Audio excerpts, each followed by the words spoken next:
Shalom, selamat pagi jemaat dikasih Tuhan. Kita kembali berjumpa dalam renungan pagi. Mari pagi ini kita akan bersama-sama kembali merenungkan firman Tuhan.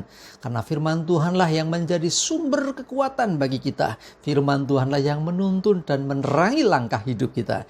Mari sebelumnya kita akan berdoa terlebih dahulu. Bapa di surga, terima kasih, sungguh kami mengucap syukur untuk setiap waktu dan kesempatan yang Tuhan beri atas hidup kami. Terima kasih juga untuk setiap rahmat dan anugerah, berkat, perlindungan, penyertaan, dan pemeliharaanmu ya Tuhan atas hidup kami. Terpujilah nama Tuhan.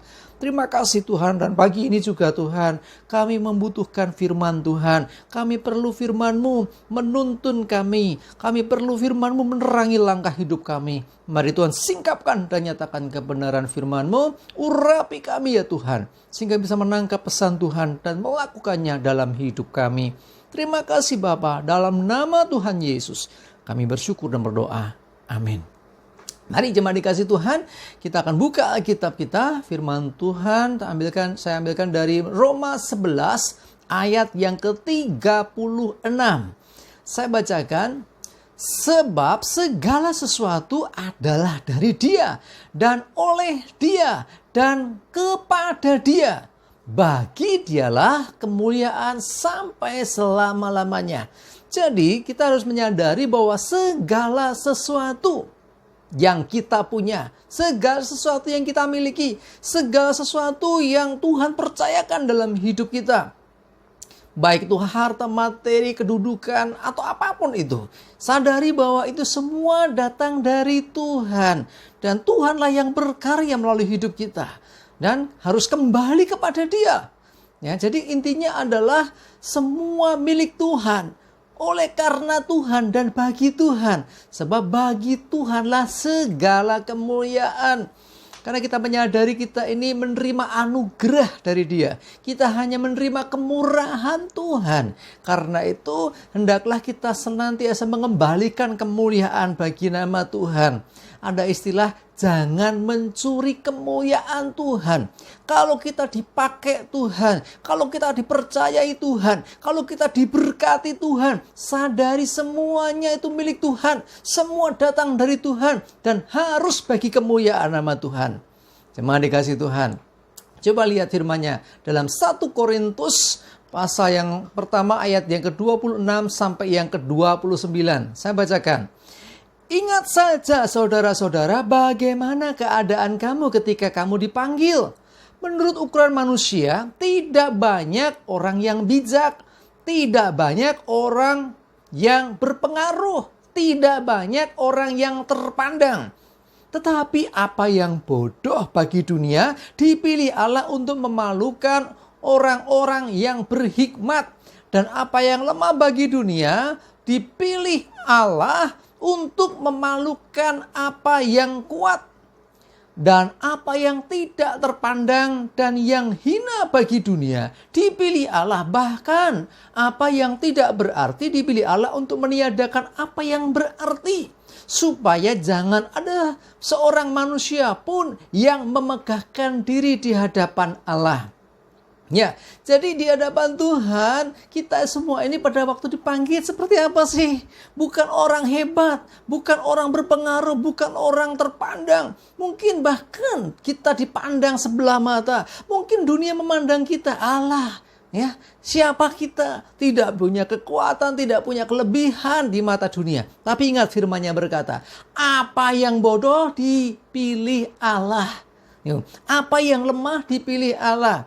Di Alkitab banyak contoh ya, binatang saja dipakai Tuhan loh. Ya, kita masih ingat Bileam ya, ditegur melalui apa? Keledainya.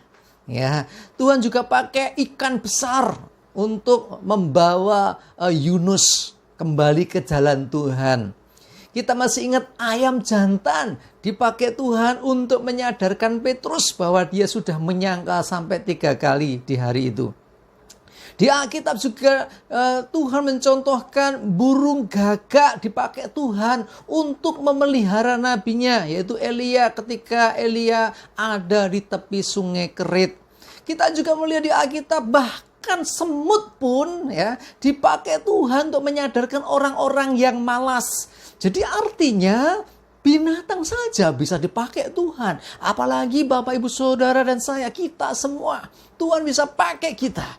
Asalkan kita mau merendahkan diri, mau dipakai Tuhan.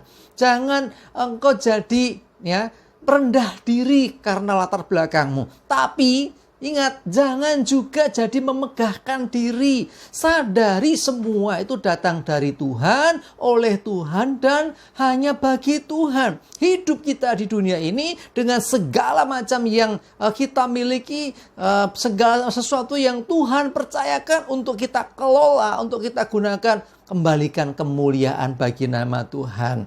Ya, sekali lagi, jangan curi kemuliaannya. Kita menyadari bahwa kita adalah orang-orang yang beruntung. Ya, karena kasih karunia, karena anugerah Tuhan, maka Tuhan memanggil. Ada begitu banyak manusia di dunia ini, di sekeliling kita. Kenapa saudara dan saya yang dipilih Tuhan jadi anak-anaknya? Itu pun juga termasuk anugerah. Ya, jadi ada orang yang mungkin dengan segala keterbatasan bisa dipakai Tuhan untuk hal-hal yang besar. Murid-murid Yesus kita tahu backgroundnya mereka orang mana? Orang Galilea. Orang Galilea tidak dianggap sebagai orang hebat. Tidak seperti orang-orang yang dari Yerusalem misalnya. Ya, jauh sekali. Tetapi kita tahu orang-orang Galilea ini pada peristiwa pencurahan Roh Kudus, mereka jadi orang-orang yang luar biasa, berubah drastis. Petrus bisa berkhotbah dengan berani. Petrus yang pernah menyangkal Yesus karena takut, jadi berani karena ada kuasa Tuhan. Ingat, karena Tuhan. Jadi bukan karena kehebatan, bukan kemampuan kita, bukan gagah dan kuat kita. Kalau saudara dan saya dipercayai kekayaan, dipercayai kedudukan, dipercayai pelayanan, dipercayai keluarga, dan sebagainya. Apapun yang ada dalam hidup kita, sadari semua datang dari Tuhan. Semua karena anugerah Tuhan. Mari kembalikan kemuliaan bagi nama Tuhan. Jangan fokus kepada diri sendiri. Jangan rendah diri. Karena, waduh aku nih sopo, aku gak bisa apa-apa. Jangan, karena orang yang sederhana pun bisa dipakai Tuhan. Tapi juga jangan menjadi tinggi hati. Harusnya kita memiliki kerendahan hati di hadapan Tuhan. Jangan memegahkan diri. Tapi ingat, kembalikan kemuliaan bagi nama Tuhan. Amin. Kita berdoa. Terima kasih Tuhan, kami bersyukur setiap kepercayaan yang Tuhan berikan bagi kami. Setiap anugerah yang Tuhan berikan bagi kami. Kami sadari Tuhan, dan biarlah kami mengembalikan segala kemuliaan bagi nama Tuhan. Apa yang kami miliki, apa yang kami kerjakan, bahkan apa yang Tuhan percayakan, semua adalah amanat dari Tuhan yang harus kami kerjakan di dunia ini. Dan kami kembalikan kemuliaan bagimu. Sembunyikan kami di belakang salib Kristus, sehingga kami menyadari semua hanya karena anugerah, bukan gagah dan kuat kami, tapi oleh karena kuasa Tuhan, karena roh Tuhan, karena pertolongan Tuhan, kami dimampukan melewati segala sesuatu. Bahkan kami diizinkan Tuhan untuk ada hingga saat ini. Dan Tuhan percayakan banyak hal dalam hidup kami. Semua datang dari Tuhan, oleh Tuhan, dan bagimu ya Tuhan. Segala kemuliaan untuk selama-lamanya. Terima kasih ya Tuhan. Hari ini kami serahkan hidup kami. Mohon pimpinanmu ya Tuhan. Perlindunganmu ya Tuhan. Jauhkan kami dari mara bahaya dan celaka. Damai sejahtera dan berkat Tuhan menyertai. Terpuji namamu ya Tuhan. Dalam nama Tuhan Yesus kami bersyukur dan berdoa. Amin. Mari jemaat dikasih Tuhan, semangat terus, maju terus dalam iman dan pengharapan. Tuhan Yesus memberkati kita semua. Amin.